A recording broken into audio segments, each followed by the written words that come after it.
Hey guys, here we are back with another unfinished business television live episode. Let me try and get my co host on. I'm always learning, even though I'm supposed to be doing this every month. Okay, let's see.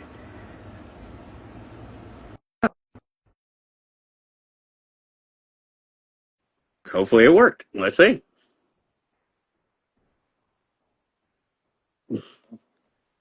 Okay. Let's see if he's. Yep, there he goes.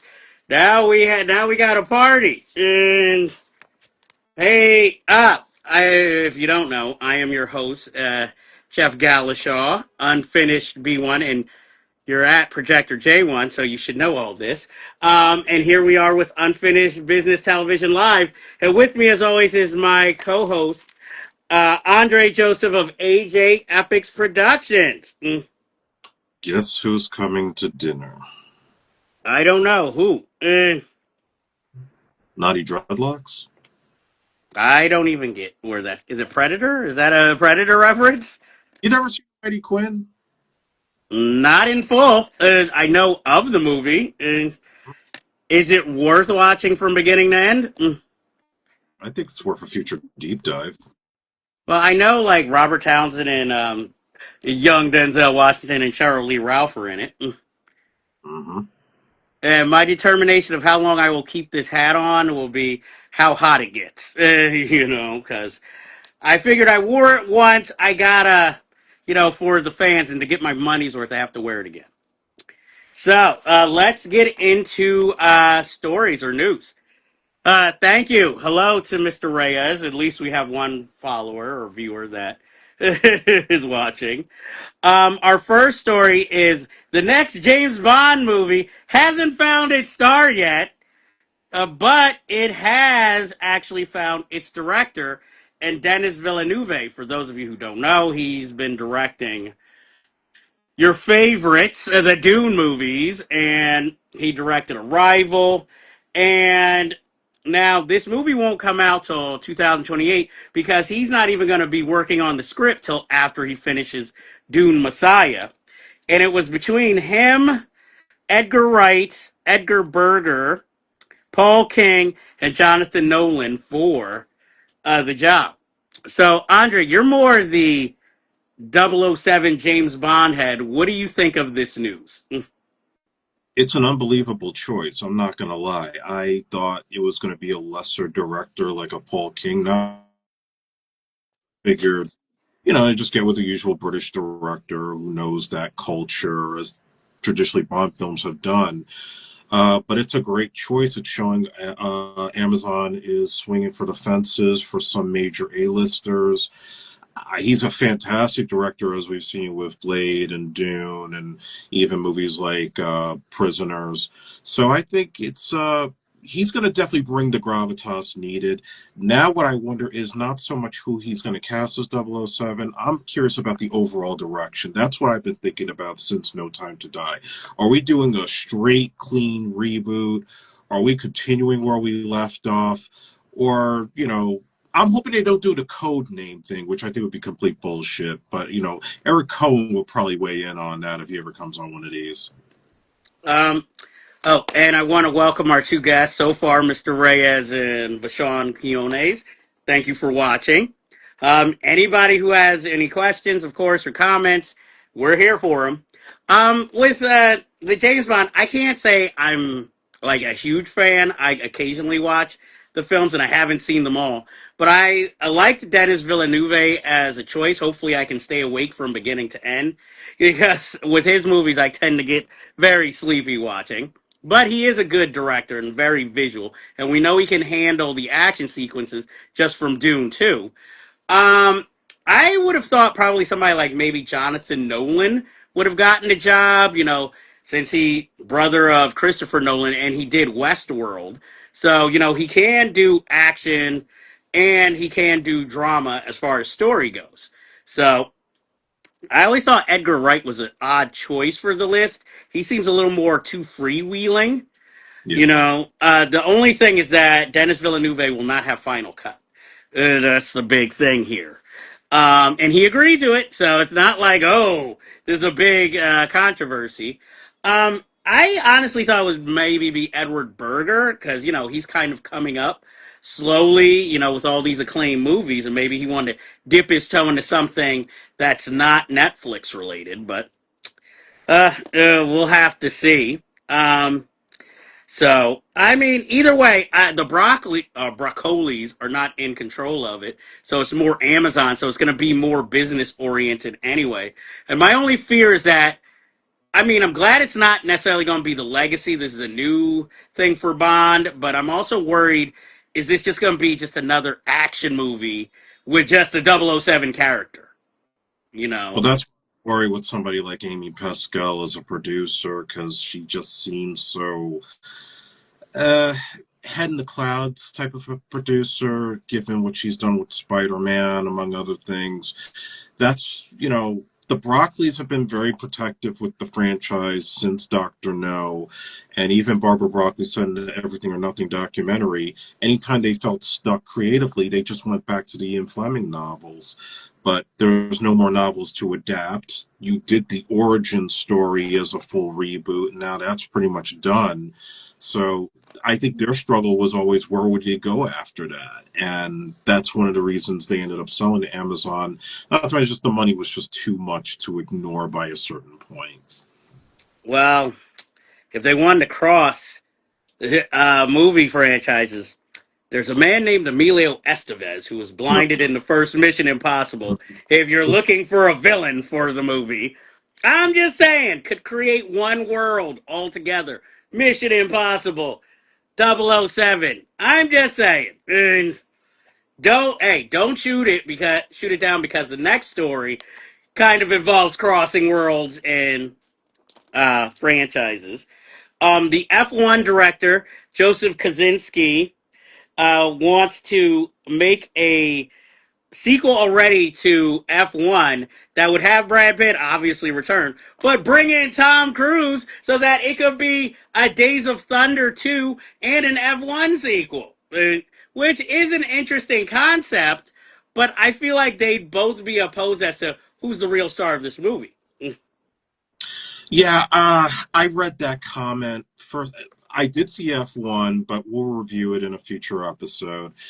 Um, I'll say, based on how they approach the story, I could theoretically see a crossover of Days of Thunder and F1. That said, though, I think it was just simple, like red carpet bullshit. Like, oh yeah, it'd be great if we did something like this. But the reality is, Paramount owns Days of Thunder. I think Warner Brothers and Apple own F1. Even though they're both Jerry Bruckheimer productions, there's still those legal hassles you have to go through. And you mentioned about the stars, somebody's got to take a pay cut. And I don't see Cruise or Brad Pitt, taking a pay cut so one could be bigger than the other. That's not happening. Okay, I could see that. I would figure Pitt would probably have to take the pay cut out of the two, which he has been known to do for projects that are worthwhile. Like he's not going to take a pay cut for Bullet Train, but he'll take a pay cut for something like I don't know. I'm trying to think of a random, like the was it the Jesse James film he starred in, where the assassination of Jesse James by the coward Robert Ford. Like there, I could see him taking a pay cut, and but then again, he's really the star, unless you want to count Casey Affleck as a star because he's the character they're talking about in the film. So I mean, either way, I'm not a big racing fan movie. So I mean, if the trailer looked hot, I'd go see it. But with I guess the studio trying anything to get an audience, I think it's an interesting aspect and idea. But like you said, it's probably just like speculation. Just like when Andrew Garfield wanted, what was it, Spider-Man to have a male gay boyfriend, and and was trying to talk about Michael B. Jordan being it. I'm like, well, I'd be like, well, it is an IP, so he'll probably say yes. So maybe. I'll say one thing coming out of F1. I think Damson Idris is going to be a major star in a few years. Well, that's what it seems like they're setting him up for. But I mean, unless they're gonna put him in Black Panther 3. That's the only superhero route I could see him going. Nothing's out of the realm of possibility right now. Well, like since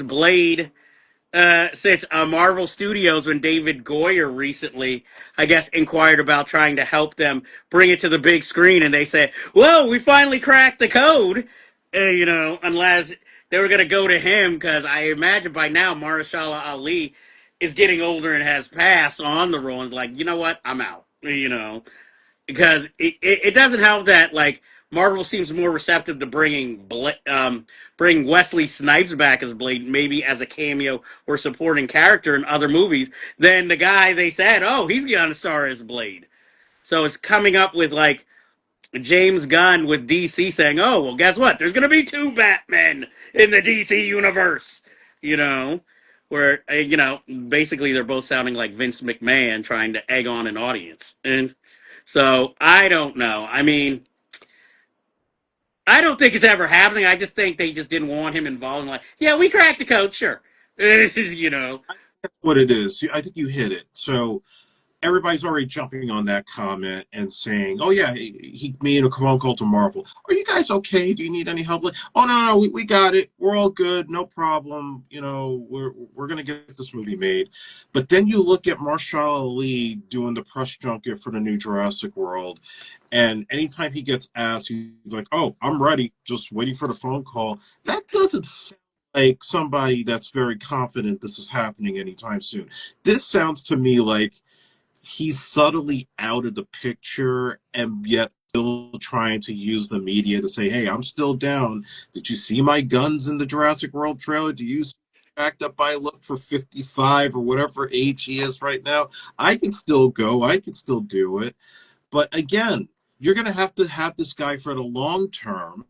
And granted, black don't crack, but the guy's got to stay in shape for how many sequels and spin-offs, and you're waiting till 2028. By the time you get to 2028, when the next round of Marvel sagas starts, I think it's going to be the Mutant Saga. I mean, you'll already be like 9 years to the day that they announced him as Blade. I don't think it's worth it at that point. I think you go with somebody else, or maybe you give Wesley one more movie and call it a day.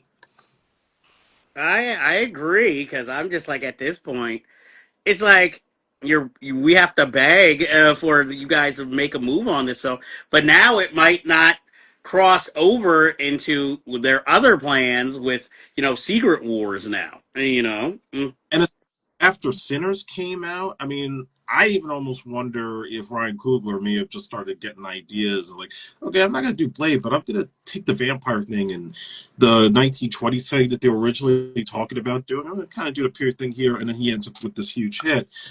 They probably have to go back to the drawing board because of him now, because they have to figure how are they going to reapproach this. What is so fucking hard about making a movie about a fucking vampire hunter in the Marvel Cinematic Universe? I don't Mm. get it. Apparently, for Marvel, it's very hard. I guess maybe dealing with a more urban audience that's not Black Panther and maybe a little more darker in tone. Maybe that's the problem. But my thing You would oh, South where a soldier was not urban enough. I mean, you had the guy not be get a loan for his family's business, get stopped by the police, and make a speech about how senators need to do better because he's black and he's Captain America. Fuck that shit. You can make a Blade movie under $15 million, and it would be better than half of the $250 million movies that they put out right now. well, maybe they're feeling the burn because they backed Ironheart that they thought was going to be better, and like you said, Anthony Mackie as Captain America, and he's clearly bombing, at least box office wise, in the role. So they're just like, you know what? Let's just keep with Black Panther if we're going to stay on this black theme, And other than that, we're not even going to bring up the Hispanic Submariner, So it's like, Like cast with Alan Page so he could be like, I'm blackety black and I'm black, y'all, in a Marvel movie. That's where we're going at. well, I just think it shouldn't be this hard to make a movie. Well, maybe if every movie they wanted to make didn't have to tie into an ultimate end game, then maybe we would have, like you can make Blade and not necessarily tie it to the 20 other films, you know, or just put like one little thing in it so you're like, oh, so at least it's in that universe instead of being told. Especially because Sinners was a hit. If I was at Marvel, I'd be like, black vampires are in. We got to make a movie. Come on, while the iron's hot, because who knows it when they're gonna do a sequel to Sinners again. So it seems like this would be like, from a business point of view, like where you'd want to go and where you'd want to be. So, Marvel dropping the ball. You're getting as bad as DC, Marvel. And next, let's talk, since we're on Disney Pixar. Well, their latest film, Elio, has bombed. One that I didn't even really know what it was about. So, maybe if more word of like plot wise, it would have helped. And plus, it doesn't help that you're putting it at the tail end of the live action Lilo and Stitch film coming out.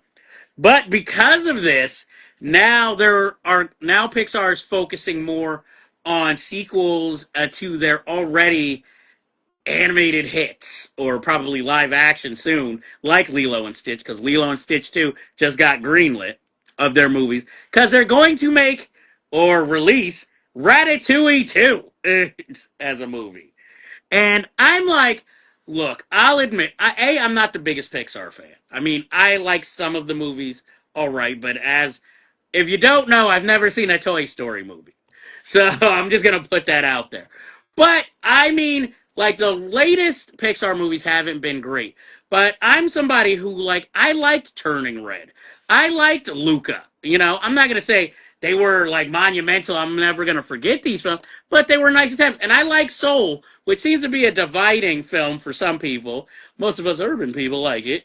Some others don't. But these latest movies have been deemed, like bad or the failures, but I'm like, actually, at least they're making them more human rather than some of these films which feel like more already franchise worthy. Like, let's say a Brave, which I unfortunately recently watched, like I think last year, after thinking, oh, this is gonna be so good, it's so acclaimed. I was like, kind of corny. Do you think this is a wise business decision, or do you think maybe they should work more on stories to sell so they can get something like, let's say, an Up or a Wall-E? Mm. I think on paper, it sounds like a wise business decision because Disney as a whole, as you're seeing, even with Marvel and Star Wars, they've kind of given up on trying to do those risky properties. And instead, now it's just we need more big events. We need the stuff that's going to guarantee people are going to come out to the theaters or watch on streaming. And this is no exception with Pixar because how many Toy Story movies are there now? You could have ended Four? it on two. Yeah, you could end on two. You could end on three, but we're still going and continuing to hurt the integrity of the Toy Story franchise. I mean, we're starting to go back to late 90s era Disney when they were doing all those straight to video sequels to Cinderella and Beauty and the Beast and Aladdin and all the others. Some of them were actually pretty decent, but a lot of them were just unnecessary. And so this is just only going to continue to make Disney become more corporate greedy than it already is. And I don't think you're going to see the quality be as good. I mean, it's even my understanding, like there were a couple of female directors that were supposed to make some Pixar movies they announced a few years back. And now all their projects have been canceled because of politics, which we won't get too into. But Cheeto! yeah, but that's the reality of what's happening right now because Lightyear and movies like Turning Red took too many chances of appealing to a certain segment of our environment, of our social discourse, and now they're seeing there are financial repercussions. So now it's like, let's just play to what the middle America wants. And that's not really going to last that long. People are just going to get tired of it very quickly. I'm surprised they haven't made a sequel to A Bug's Life. It seems like that's the only one that has any integrity left. I'm not a big Bugs Life fan, so I'd be like, I'd Sure, rather you not. like they have not touched that for a reason. Well, maybe they're like, oh, it's got Kevin Spacey. Don't touch it. And, Ooh. Maybe if Gene Hackman had voiced that instead of ants, we'd be getting A Bug's Life too. You know, they'd just be like, "No, he's dead, dead. No, we can't get. He got We're killed by not Woody you." Allen. Hey, well, you know me and Gene Hackman. We just always have to bring him back. The world's greatest curmudgeon, and I'm shocked he never did a Woody Allen movie. So, next, back in the day, not modern. So next, Aaron Sorkin must not be able to get a TV show because all of a sudden he's decided, you know what? Now it's time for the Social Network 2. And I'm just wondering, is this going to be like the Social Network 2, The Rise of Meta? Like what is the sequel going to be? Is it going to take off from where we last saw young um, Zuckerberg, or is this going to be, like I said, the rise of Meta and how, or maybe a social commentary on how the billionaires are affecting world change in politics? I think it's pretty obvious where this is going, and we may get booted off of here, so I'm just going to say it anyway. Fuck it.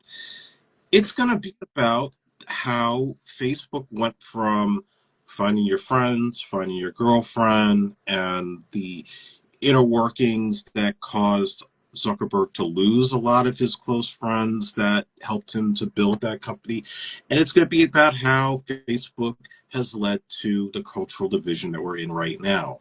It's going to get into January 6th. It's going to get into this guy kissing the ring of you know who, and so on. It's going to, if that first movie was supposed to be, sort of like a paper chase type of deal, this is probably going to be Wall Street. This is going to really get dark and scary and disturbing. And God willing, it opens up some eyes to people to see just how bad social media has become. They have to have Eisenberg come back. I know they have not announced him yet, but at this point, he's at the right age. I mean, he's the same age as Zuckerberg, same age as me. So, he has to do this for that continuity's sake and really just expose just how bad we're in right now because of Facebook. Well, I have a drastic idea. It's sort of like how I wanted to do when the Saturday Night Live movie came out. I had a whole thing of a franchise of sequels of living in that same world, but if you need to cast different actors, you could say, okay, there's a different phase. So I say if you can't get Eisenberg back, because let's say, I don't know, he's charging like, yo, I need 20 million to come back. I got like 10 indie films I need to direct. You bring in a new face.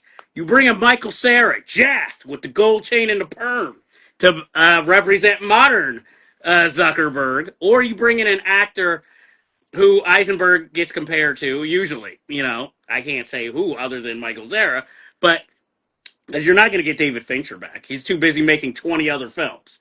On the Quentin Tarantino sequel alone, he says he needs a film for 6 months, and then don't mind those Mindhunter movies he might be doing too. Plus, he's got to film Squid Game, the American version, so he does have time to be like, oh yeah, I'll fit in the Social Network too. Especially knowing he's kind of like Kubrick, a perfectionist. He can't make a film that fast. So who are you going to get? I would say like Oliver Stone back in the day, but I don't even think he understands social media that much these days. He is in his 70s or 80s at this point. So it's like, who are you going to get even to direct this? Not I want to make Sorkin. a question. When they do make this movie, somewhere in the film, they need to put in the song Turning Japanese. Nah, as long as Trent Reznor does the score. Hey, bring in Luke Guadagnino. He's trying everything at this point, and at least you know it'll be artistic. I'm just afraid they're going to give it to somebody who you just don't want to see make this movie, like Aaron Sorkin himself, with the what was it, the Jury, the Chicago 7 movie he directed. Yeah, the game movie with Jessica Chastain. Yeah, I'm like, he's not a bad director, but I feel like for the subject matter, you need somebody who's like a master cinematically.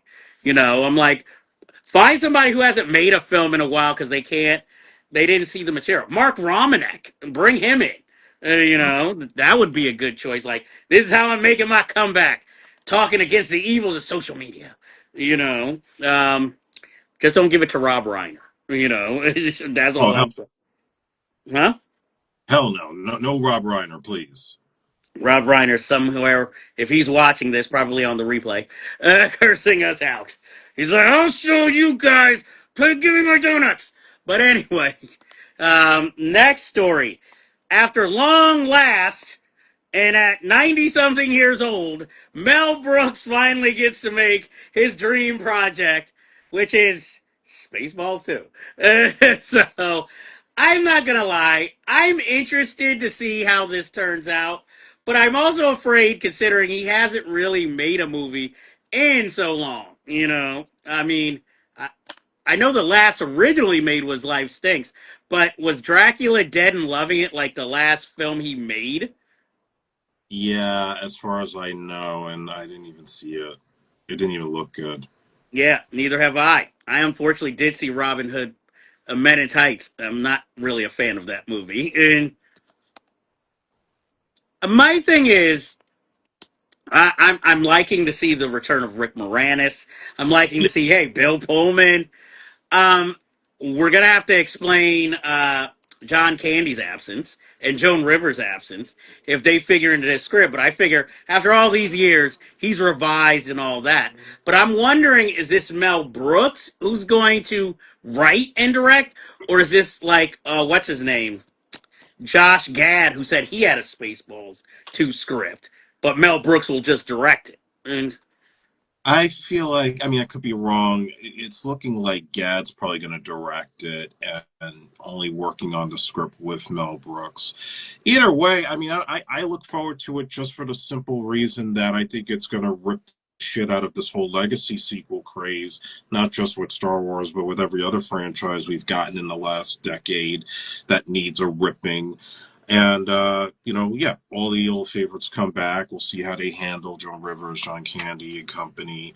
Hopefully, they bring back George Weiner, Michael Winslow. I know W. Zunga's definitely back. well, So Winslow's free, I'm sure. And I'm for so I'm not worried. Yeah, you got to get all the favorites back, and poke fun at Hollywood. This is the search for more money. So either way, I'm down. But here's my thing. Well, I like this, but I don't know. Do you think the cast can sell it considering they're all older and it seems like youth only wants to see themselves in movies and Well, Lewis Pullman just did Thunderbolts. That was well liked, right? He could draw money.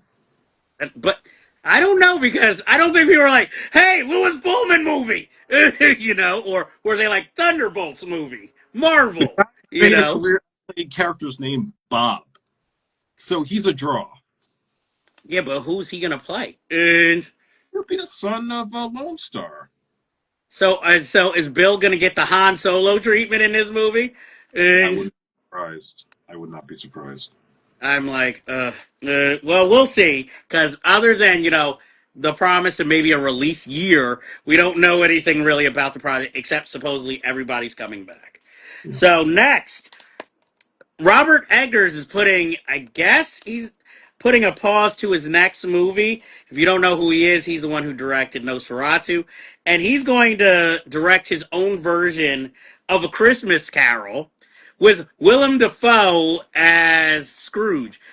And this idea just feels like it came more from Willem Dafoe, like, I've got a dream project. I've always wanted to play Scrooge. And somehow, and Robert Eggers, like, yeah, and you know what? We make it in my style, but make it seem like it's going to be a family film and then fuck with the audience totally. I've been talking to my brothers who made that Brandy movie, and that's how we're going to do it. And we're going to find a role for that old lady in here somewhere.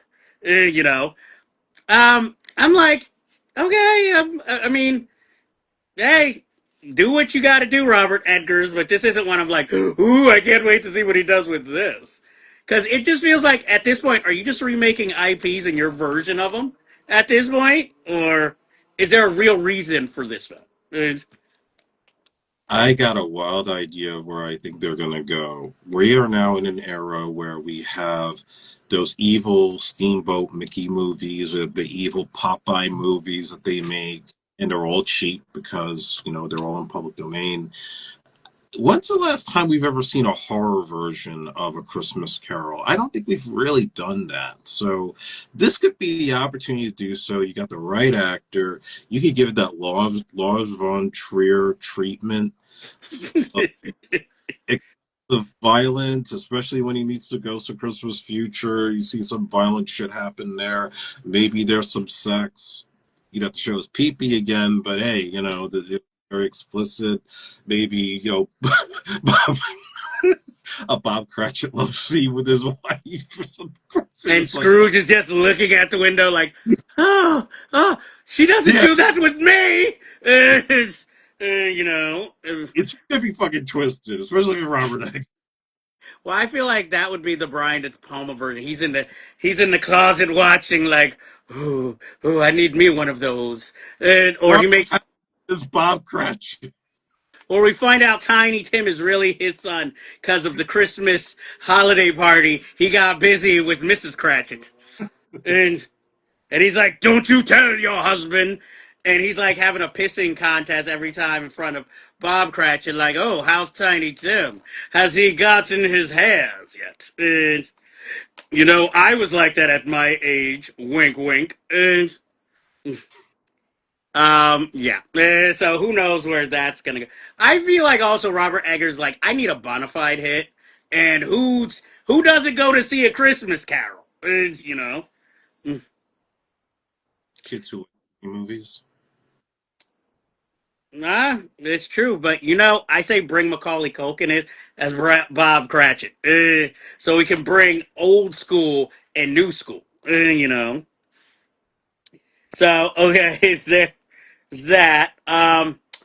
We also got a Street Fighter movie that is going forward. Originally, it was supposed to be the directors of Talk to Me, and now it's Kitaro. I'm not gonna say his last name because I'm gonna mess it up. But the guy who basically directed that Little Rel Eric Andre comedy, uh, stunt comedy or improvised comedy. And Eric Andre does have an undisclosed role in the movie, and Walton Goggins is the villain already. But we have 50 Cent as Balrog, Jason Momoa as Blanca, Noah Centino as Ken. I guess he'll have to dye his hair. Andrew Schultz as Dan Hibiki. I guess basically the ref or ring announcer. Roman Reigns as Aruma. Orville Peck as Vega, and since he wears a mask in real life, I guess, hey, perfect for the casting. We have Andrew Koji, who never saw an IP he'd refuse, put him up there with Michael B. Jordan, as Ryu, and Kalina Liang, who some of you might remember from the Steven Soderbergh movie Presents, but by that film's box office, not many of you do. But it's on Hulu, and she will be playing Chun Li. Now, look, I enjoyed the game when I was a kid. I mean, I don't know if there's really a demand or if Hollywood's just like catching up. Like we've gotta update some of this shit and then do Double Dragon, uh, or Streets of Rage. But they're like, no, we got to make them all forget that Legend of what was it, Chung Lee movie we tried to do with Kristen Cruick. So let's do this. And I mean, there's slight interest with this cast. Finally, 50 Cent is perfectly cast in a movie. you know, um, you're more the video game fan. How are you feeling about this film and its Well, casting? anybody who hasn't seen it, we did do an interview with Steven D'Souza, who directed the '94 Street Fighter movie. You can check that out on the Unfinished Business channel on YouTube. You know, I've been always a proponent that Street Fighter needed a full blown reboot and something more closer to the game. And even personally for me, that animated movie from '94 that I thought obliterated the live action film. Sorry, Stephen, but it's true that it was more accurate to the game. So it's an odd mix of casting. I mean, some of it, Momoa could be interesting as Blanca. Roman Reigns, who I know, could probably be a really good Akuma. So I feel like it'll probably be serious, but still have like a tongue-in-cheek humor to it, given the director and some of the people he cast. I imagine it's going to be a very colorful movie like the game, so there's that to go with. I mean, overall, until I see a trailer, I'll give it a chance. I do say the the talent that they've assembled sounds more promising than the Mortal Kombat movies, which I also like that reboot. But let's face it, they went with guys that were cheap and affordable for that. No major A-listers until now. You got Carl Urban as Johnny Cage. So I'm going to give it a chance once we see a trailer. Yeah, but notice Carl Urban didn't sign on until it was like, "Hey, this thing's got legs." Okay, now I'll sign on. It wasn't like he was like cameoing in the first film, like, "Yeah, I'm gonna be back, but for the sequel." So it's just like, "Oh, you got an A list now." So now here we go with this might be a big topic, this might be a small topic, but most film executives believe that the movie going experience will die in the next within the next 20 years, 2045. Now, I can see why they think this because you have only one out of eight theaters has really come back since, let's say, pre-pandemic times.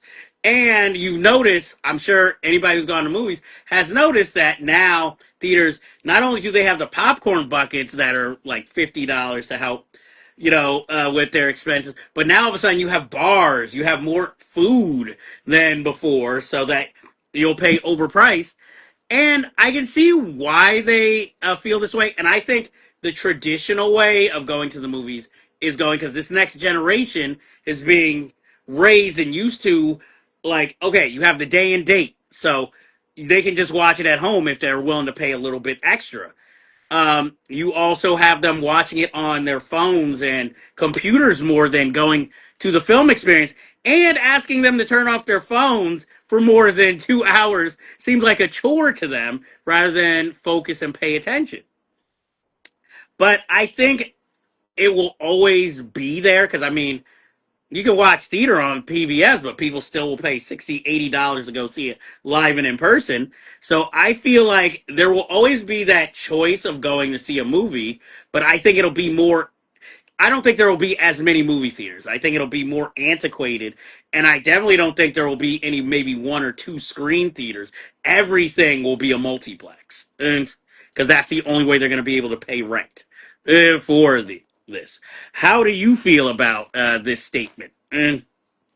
Complicated feelings. So you remember back like around 04, 05 when they were talking about releasing movies simultaneously on DVD and in the theaters, how Yes. to affect business. I think where Hollywood is right now is a lot worse. Just by people I've spoken to and just the overall vibe, people are leaving LA. They're leaving Yeah. Hollywood down to the streamers, the strikes, and the pandemic. It has really done some serious damage. And when you go to a theater now, you don't have as much variety as you once did. It's either the big IPs or the established remakes, reboots, sequels, very rare comedies, very rare like middle of the road dramas for different age groups. And yeah, a lot of it is going straight to streaming, and especially with streaming, you're even seeing now with Netflix and other companies where they're spending less money for doing reality shows and docu-series as opposed to wanting to pump in a lot of money into a narrative piece. So that also cuts down on Hollywood's business as well. I think I'm with you in that you probably will see multiplexes still exist, but they're going to get cut down to where all they have are maybe a couple theaters in your area, and the ones that exist will only play the guaranteed draws, nothing else. If you're a small, like an Ordinary People or a Raging Bull type of movie, your ass is going to Netflix or to Tubi or Hulu, and then the theaters are going to be saved for when Tom Cruise does his next big stunt or when there's a Minecraft movie. And Jerry Bruckheimer was even saying, no, the theaters business is going to be fine. You see how many people went out for those films, sure, but there's not enough of these films out there, and I think that's what's going to hurt the business in the long run. And the big hits that make $1 billion are not going to be enough to sustain every studio. So when you start hearing like Warner Brothers might be in trouble that they may have to sell, or Paramount in their situation, you start downsizing only just a couple of the studios left. and then the boutique theaters or studios like A24, the only ones still standing and holding on to a particular model, you're going to be very hamstrung in the long run. That's why, like, again, I get tired of Marvel and all that sometimes because I just want new shit, and we're not getting enough new shit. Well, it could be like this is in New York. I don't know how it is in other states, but like how the Paris theater got taken over by Netflix to show older movies, but also to show things, their new films, like when that new Ryan Gosling movie came out. It had that. I'm wondering if like a lot of streaming theaters, just like how a lot of businesses are buying up stadiums, if a lot of these streaming companies will just buy movie theaters specifically just to show their films on the big screen, at least their originals. Do you think that's a possibility? Mm. I think it's a very strong possibility. Yeah, you're going to see a lot more of that going on, and probably like you see with Netflix now, they're buying their own theaters. Amazon buying their own theaters. I could see, Universal and others decide, let's go back to the old days before the Paramount decrees. Let's start owning theaters again. I think that's going to be the only way to do it. Um, I guess, I mean, I think I'll always try to go to a movie theater for certain films. But as I get older, I find myself like general audiences where it's like, if it's not really enticing me, I don't want to pay for the theater, to go to the theater to see it. Even though I am a proponent of people going to the theaters. But also, I also don't want people to keep coming to theaters who are disrespectful to the experience. The cell phone havers, the ones who talk during the movies, or act like this is literally their living room. So I want it to survive, but I think people need to have common courtesy. But like I said, I think it'll be sort of like how you have boutique hotels. There will always be somewhere to try to go see a theater. It might not be modern movies, or it might be more of a special thing, for true movie lovers than it was before. But I mean, look at how it is now. You still always have these places that have the summer series of films, or like rooftop films, or go sit in a park and watch that. Even though it's more free, I think you'll start seeing a rise of that if movie theaters start going out of business. Mm. So let's move on to our next subject. We'll do a few more. At the end, we'll do trailers, but there is one big subject I want to talk about towards the end. But let's do these like smaller stories for right now. Remember, guys, comment or ask any questions you might have. Doug Liman is going to be directing Stephen King's The Stand for the big screen. I mean, I know that this has always been planned. Ben Affleck almost did this like 10 years ago, but I guess they finally are going to do it. I hope it's going to be like maybe like It, where there's a part one and a part two, because that's a big story just to tackle in, let's say, 1 2 hour, or these days a 3 hour film. I'm not disliking the idea of this project. I like it when Doug Liman usually makes a movie, and I guess he must have been promised like this one will definitely make it to theaters. I'm more interested to see the casting once this film like starts going into production, and then I'll be a little more excited, because if you even look at this movie, The Life of Chuck, just because you have Stephen King adaptation in the title or as a part of the film doesn't guarantee box office anymore. What do you think of this story? I never read the book, but I remember watching the miniseries in the 90s of Mm-hmm. Rob. I remember really liking it. He's an odd choice, though, to direct something like this. I mean, not saying, hey, Mike Flanagan's got to do it, because Mike Flanagan does every Stephen King novel these days. But I just am like, I look at the line and like, okay, you've done The Bourne Identity, you've done Edge of Tomorrow. I don't know where you would fit into something like this. I would imagine somebody else that has a little bit more cred in doing not just a King novelization or adaptation, not saying Andy Muschietti, but somebody that can handle that size and scope of a movie. And I don't know if Lyman is that guy. I would think like a Joseph Kosinski would probably be a better choice for something like that. Yeah, but he's not so much stronger with story and characters. And with Doug Liman, I can see what you're saying because he's more of a flashy, Yeah, fast-paced director than a slow, dramatic, post-apocalyptic story. right. It's an odd choice, but at least I feel a little bit more assured with somebody who I know who is a veteran and not somebody who has like maybe one or two films under his belt taking on something this big. And so, next we have Ezra Miller is staging a comeback where he's going to co-write and star in a vampire film made by Lynn Ramsey, who directed him and We Need to Talk About Kevin, one of his last critically acclaimed films that he was in. Uh, I mean, Andre.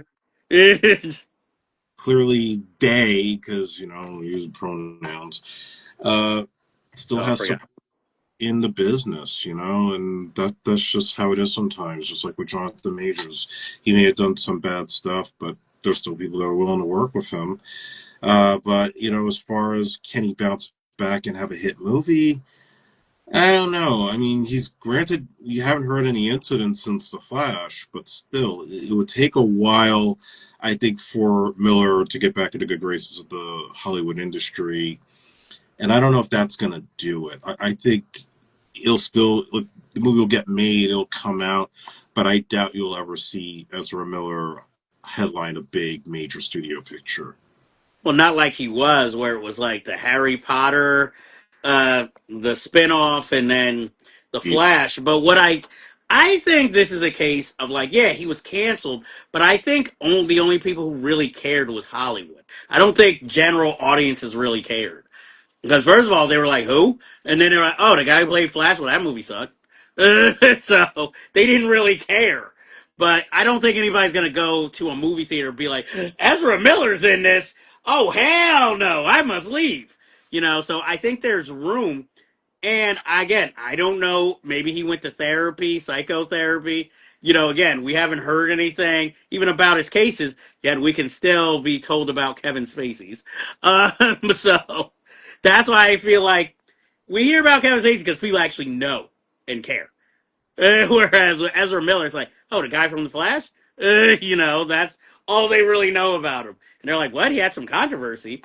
And maybe, some of the 20-year-olds who were like really paying attention to that story. But I don't feel like anybody our age is like, Ezra Miller coming back? Fuck that. What is this, Diddy? Like, I don't feel like anybody cares. I mean, trust me, I think if the movie I mean, it's a Lynn Ramsey. I don't think it's going to be a blockbuster. But I think with the artistic crowd, if it looks interesting enough, they'll come.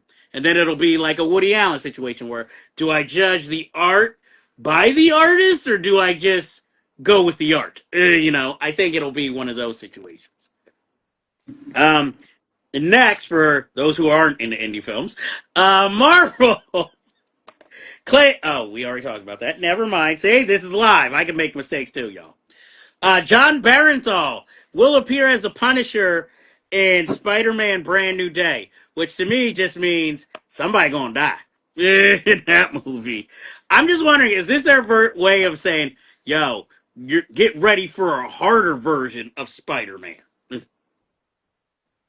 Yeah, I think it's not going to be R-rated, but I know there were hints for years that after No Way Home, they were going to go in a slightly darker direction, a little more violence, and maybe something closer to like the Todd McFarlane era of Spider-Man Yeah. comics. Look, The Punisher made his debut in Amazing Spider-Man 1974. It makes perfect sense, especially if you watch Daredevil Born Again, the whole deal with all the vigilantes now being hunted thanks to the Kingpin's new policy as mayor. Um, I have a feeling, because now there's been the rumor about Hulk being in it, and I don't know how big his part's going to be, but, you know, likely to tie into whatever happens in Doomsday and Secret Wars. But one thing that I'm thinking about is when they first started announcing the cast for No Way Home, they first announced Jamie Foxx, and they were like, well, why is he going to be in it when he already played Electro? Then you heard about Alfred Molina. That's when you kind of knew it was going to be the Spider-Verse. Mm-hmm. So already announcing Barenthal. At some point, I think they're going to announce Charlie Cox coming in as Daredevil, and then the next thing you know, they're going to slowly reveal that I think this movie's going to be very compromised in the sense that Marvel wants a street level story with the Defenders, and I don't know how big their roles are going to be, but you probably will see the Punisher, Daredevil, Jessica Jones, Luke Cage, and whatever version of Iron Fist they go with. But then Sony wants the multiverse angle because that's what made them $1 billion in No Way Home.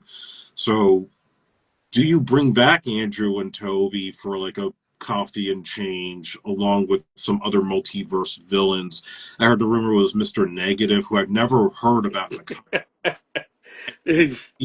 Yeun to do it since Stephen Yeun couldn't play Sentry and Thunderbolts. Um, it's going to be a weird hodgepodge between the street level story and the multiverse shit that Sony wants. And it could get very messy very easily unless Marvel's got a good handle on it. And I'm not that confident that they do. I'm like Mr. Negative. Just cast Larry David. We're done. I You got Doctor Doom. that'd be interesting though. I don't. You gonna put Larry David under all that armor?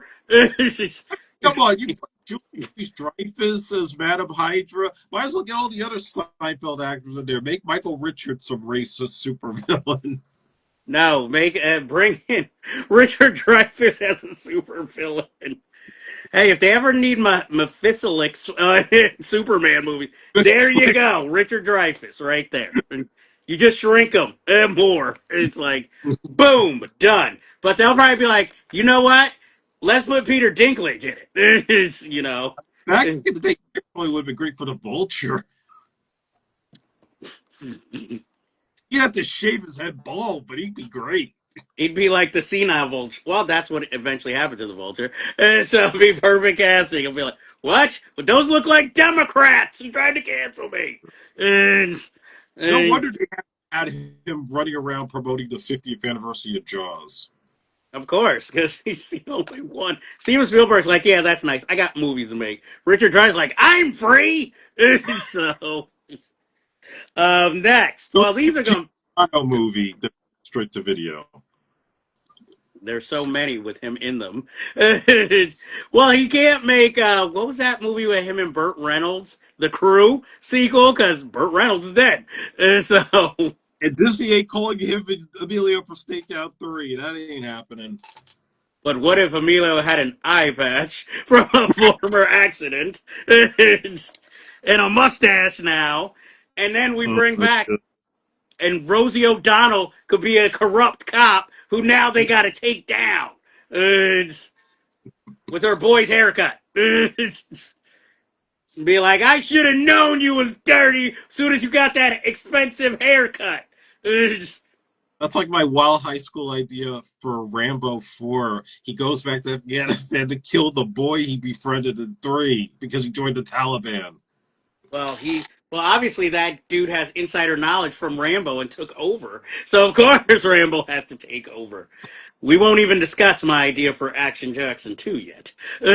But it's a brewing. That's all I'm gonna say. Speaking of stuff brewing, Russell Crowe has been cast in the Sean Connery role in the remake of Highlander. I just want to know what type of accent he's gonna do. I don't care. I mean, it's probably like with Craven, he'll be out of shape, he'll have a big beard, he'll phone it in, and he gets his head cut off. End of story. Okay. Dave Bautista has been cast in Roadhouse 2. I thought he was going away from the action roles. So it's like, so you signed on to another one, unless he's going to play like the guy who owns the club, and he's like, I'm a gentle giant. you know? What if he's the Sam Elliott part? So another Grows bad wig beard, for grows him? out hair, that sort of Southern charm vibe. Yeah, but see, Sam Elliott, you didn't expect to know how to fight. Dave Bautista's like, come on, that guy's gonna kick my ass, you know. And are they bringing back your friend to play, the only common sense thug out of the gang? They might. He needs a check. And will Batista kick ass wearing pearls and hipster suits? Why not? It'll probably be too. It'll probably be something that's too small for him. As long as, no offense to her as an actress, don't bring back the love interest because she still looks like a teenager. And No, so, Williams. oh, okay. And well, she needs a check too, so she can come back. Next we have Clayface, which will be rated R. Will be played by newcomer Tom Reese Harries. I'm interested in the project. James Watkins has made one good film. I'm not the biggest fan of the remake of Speak No Evil, but I still have faith, even though Mike Flanagan dropped out of it. How are you feeling about this Clayface project? It leaves me very confused. I mean, I'm all for the idea of bringing Clayface to the screen, and the director, given his credit, could do a really good job with it. But it still leaves me very confused with what James Gunn is doing. I mean, are we continuing with the Matt Reeves Batman? Are we still doing Brave and the Bold? Is this Clayface going to be tied to the Brave and the Bold? I don't get what they're trying to do here, and it just creates more confusion than anything else since he's taken over DC. I feel like it's sort of like what they tried to do with Sinister Six at Sony by doing individuals, throwing things, and trying to see, will this stick? Like, I'm sure none of them thought really Venom would work, and then it was like, oh shit, we gotta keep making these, and they really didn't think it through, which is why the sequels, not that the original was that great, but even the sequels seem more and more ridiculous because, like, well, we didn't expect to make it this far, so like we got to make up shit to keep this going. But I have more faith in that project than I did with a Venom project. And under the case of obvious casting, Natasha Lyonne has as it. Well, they've cast Natasha Lyonne to play Joan Rivers in a biopic. Make it I work. think Sarah Silverman's probably jealous. Well, also, I feel like Natasha Lyonne, unfortunately, has more clout and a better, I guess, record, you could say, of putting butts in seats. So I feel like, oh, Sarah Silverman was like the star she was when she was first gaining heat, then she would have been a shoo-in. But because she's not, it's like, oh, we'll give it to Natasha Lyonne. She has that kind of humor, and she's got poker face, and she's cameos in all these films and projects. So Oh let's yeah, she cast. Go ahead. and I could definitely see her play Joan Rivers with that accent, and once you put her in the hair and the makeup, she could easily do it. I just, I'm still feeling awkward about how watching earlier movies like Freeway 2, that she doesn't really have that thick of an accent, and all of a sudden it became a thing for her now. I'm like, where was the transition point? Where did you suddenly decide to sound, like I'm from the streets of Brooklyn hanging out with Tony Danza? When I guess when she cleaned up from being a drug addict. And so So drugs, maybe, her accent. yep, without drugs, maybe it's symbolic. Like before, she was an actress slipping into roles. Now she knows who she is, so she's bringing a bit of her to every role that it's called for. Just saying.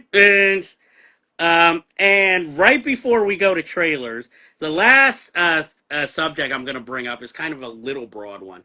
But I recently watched The Woman in the Yard, and it's my ongoing thing when it comes to black horror films. I mean, either way, African Americans are going to die in these films. And so I'm not like, we need more slasher films in the African American community. But watching this film, one of the reasons why I want us to be in the field, but I don't want us to be in the field, is because there are always stories about trauma, depression, guilt, grief, and realistically, watching The Woman in the Yard, this felt like a drama with supernatural elements, which I liked. But of course, everybody watching it is coming here more for a horror story. So it's my thing when it comes to black horror films, or even any kind of minority horror film. We hear about black trauma all the time on the news. So I guess it's hard watching a film where it's like more black trauma, only, now it's supernatural. And while I want us to succeed, like with any other genre, it just feels especially cruel to me sometimes watching these films because it's also the only horror film that tends to involve whole families rather than I'm just a character from this. This person's a character from that. It always involves, for some reason, children too. Especially recently with movies like The Angry Black Girl and Her Monster, or that Holly Berry film where they're living out in the woods, her and her two sons. You know, films like those where it's just like, if you want to be an African American horror film, can we just involve one person? You know, not like make it seem like, oh, it's going to be generational trauma instead of just trauma right now. And I just guess since I watched The Woman in the Yard recently, it's like I want to like this film because it's it's textured storytelling and all the performances are good. But I just feel like, yeah, but this family, if this was a real family, they're going to be haunted for generations after this. You know, there's no spoilers in that.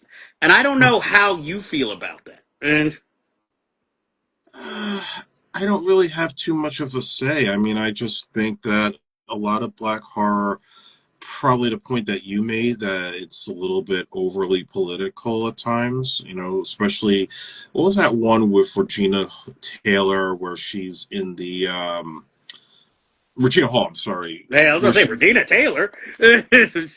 whatever She was then in a movie? but Oh, you're when she talking about the one where she was the dean.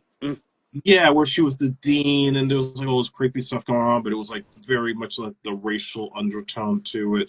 I feel Mm-hmm. like there's a that going on that gets a bit excessive, and I'm looking for something different. Like everybody's trying to do the next Get Out. Yeah. Well, see, my thing is, I want there to be more, black horror filmmakers or black filmmakers in general.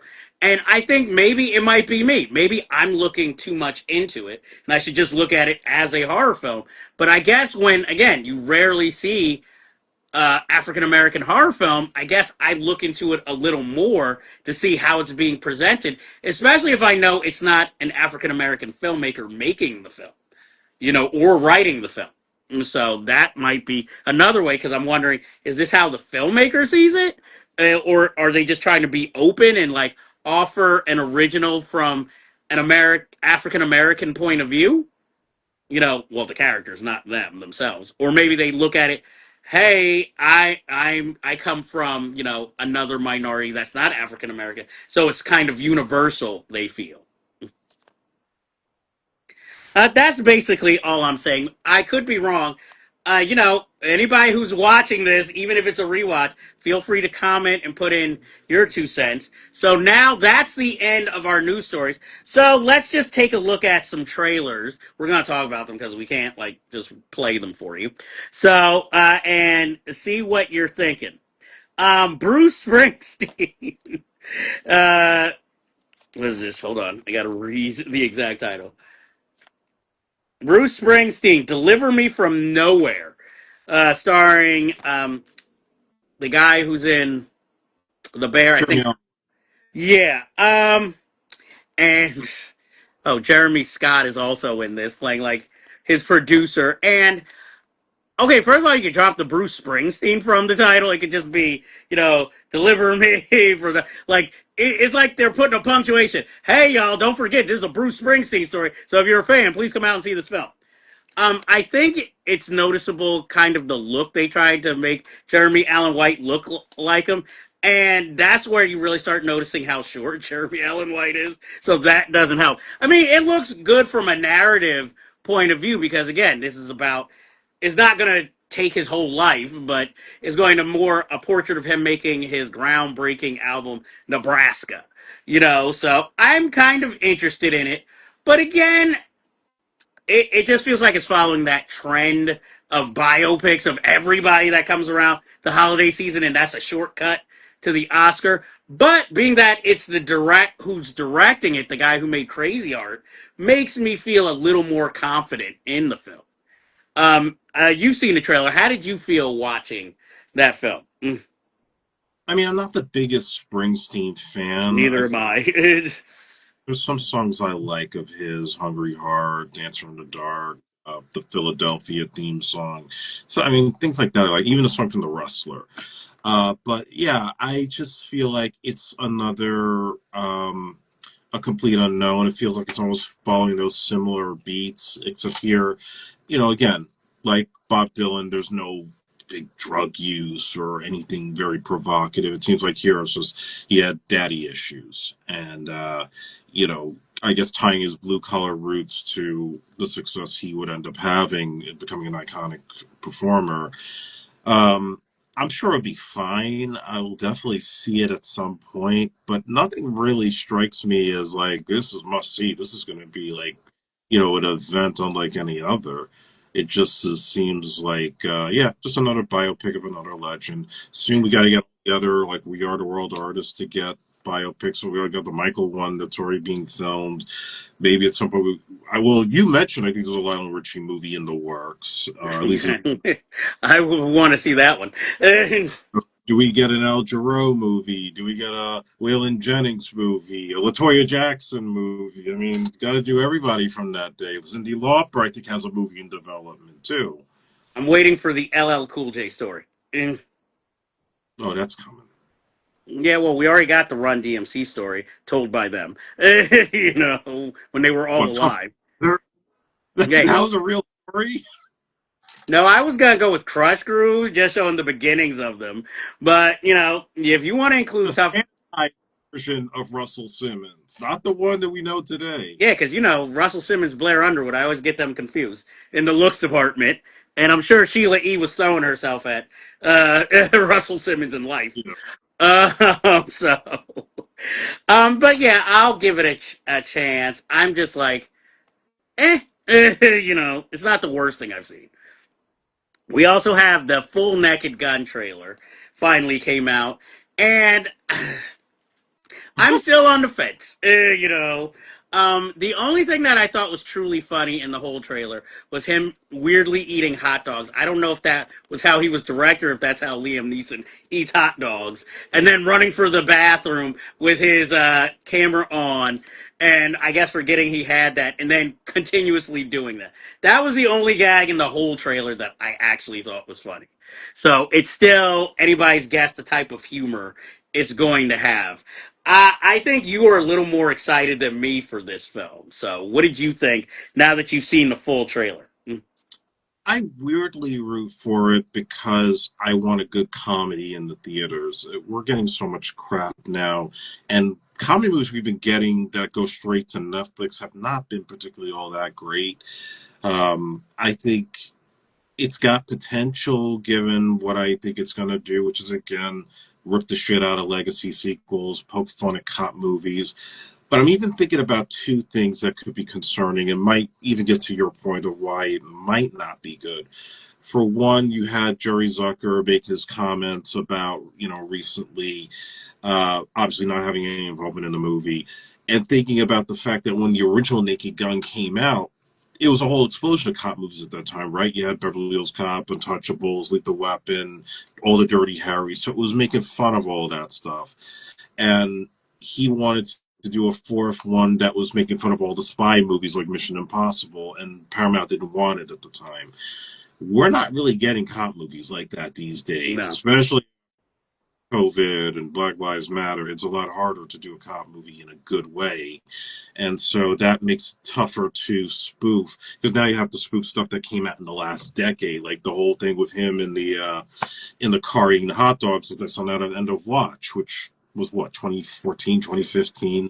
I mean, that's very archaic for this audience. The other issue that I also worry about, and it's something similar to what I wrote about with the movie Analyze This, where it's funny like watching Robert De Niro make fun of his mobster persona in that movie, but then it gets a little tough after 20 minutes. Mm-hmm. About the same thing here where, okay, it's going to look hilarious. Liam Neeson, the serious action star, having to play up or play it straight and then get to a place where it's, all comedic and spoofing his whole Taken image. How long is that going to remain hilarious for? Because if it's good for like 5 minutes, it's not going to sustain itself for the rest of the film, as far as I can see. It seems like somebody will hold it. House will probably hold it up. Maybe that kid's playing OJ's kid will hold it up. But that's where I worry it's going to just be like a running joke that just loses steam after a while. I could see that, but we'll see when it finally premieres how well it does, and if Liam Neeson has a new franchise. Next, we got a full trailer of Weapons, Zach Kreger's next film, the director of Barbarian, and this gives a little more insight into the film with, excuse me, Julia Garner and Josh Brolin, and it seems like more, the kids are all go missing, but it seems like, and then the adults start injuring themselves or killing themselves. Rather, it seems like maybe the kids are being spared, whereas the adults are being punished. And there's one scene, I know this is so wrong, with, I think it's Benjamin Wong as the actor, but something happens where his face is like massacred, and it's like his eyes are almost popping out and his nose is flaring, and it looked so much like that scene in Big Trouble in Little China, the character who blows himself up. Though I guess we'll be on screen longer, and I'm just like, I'm in. That got me like, I'm definitely in for this film. But it looks mysterious. It feels like they're trying to give a Jordan Peele vibe to this film, where it's like you have to see it to actually know what's going on. And I'll admit it's working. Or like Long Legs, where it's like we're not going to explain anything to you. We're going to be mad random until you see this film. And I hope it's one of the better versions of that film, and not one that when you go to see it, it's like it all falls apart, and you're like, this is fucking stupid. You know. What did you feel about this latest updated trailer of Weapons? It definitely piqued my interest enough to want to see it, even though I think Julia Garner looks a little too young to be a high school principal or not, but No, elementary. teacher. Yeah, teacher, principal, something. I'm just like, how old is this girl to be doing this? Anyway, that's a whole other peeve. But yeah, it looks fascinating, it looks gory, it looks disturbing. And same guy did Barbarian. There's probably gonna be a big twist there, and it's Josh Brolin. Sign me up. Yeah, Josh Brolin playing a detective. I thought at first he was a parent, but it seems That's like in what the I movie. thought he was one of the parents of the kids. Yeah, now it's like, oh no, he's a detective in all this.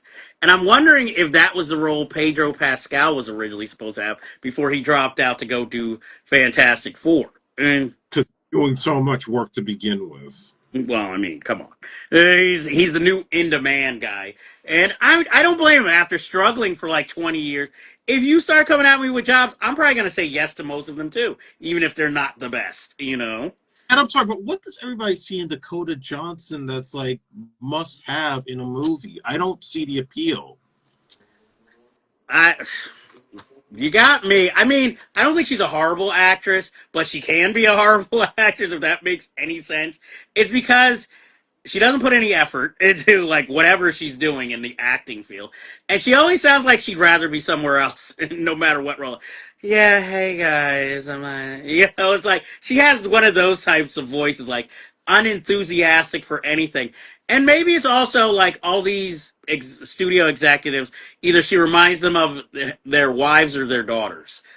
And don't forget, she is an Epo baby, so. I mean, but I have seen one film where I thought she actually was good in it. Cha Cha Real Smooth. I thought she was really good in that film, which nobody saw, and I thought she was really good in this weird little movie. I don't know, if it was little, but the Lost Daughter on Netflix that Maggie Gyllenhaal directed. I thought she was good and played what she needed to do in that film. So I don't know if she's good in studio films, but at least when it's independent, it seems like she gives a fuck. You know, again, I haven't seen The Materialist, so I can't talk.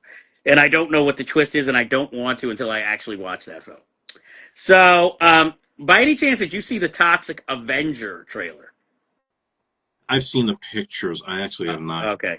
So then we won't talk about that maybe next time. And so for our final trailer that we'll talk about, Black Phone 2. I knew this movie was coming. I didn't expect it to be done so fast and coming so quick. This seems more like a supernatural horror that's going to be way gorier than the first film. And I don't know how that's going to go. By the trailer, I'm intrigued enough to see it, but one of the scary things of the first film was that it was like a 1970s kind of serial killer film. So you knew the boundaries of what could happen with a little supernatural bend. But now it feels like we're going totally into the supernatural. And now we don't know the strength as to what I guess not Kevin, Kevin Bacon, to what Ethan Hawke's character can do. There are no like little twists and turns like the first film. This seems like it's going to be more, hey, you human, now we must go against the ghosts of the world. And I don't know if that's going to play or if this will be an evolution of that. How are you feeling about Black Phone 2? I feel like it's just not necessary. I liked the first film because it was a grounded, disturbing child endangerment tale. Not that I'm all for child, no, but I like the story and the '70s setting. Now we're going supernatural with it. Don't work for me, brother. So you're not interested in seeing it in theaters. Nah, I'll wait for it on streaming because I'm Mhm. not in the whole angle they're going with. I think Scott Derrickson could do some other projects besides another IP.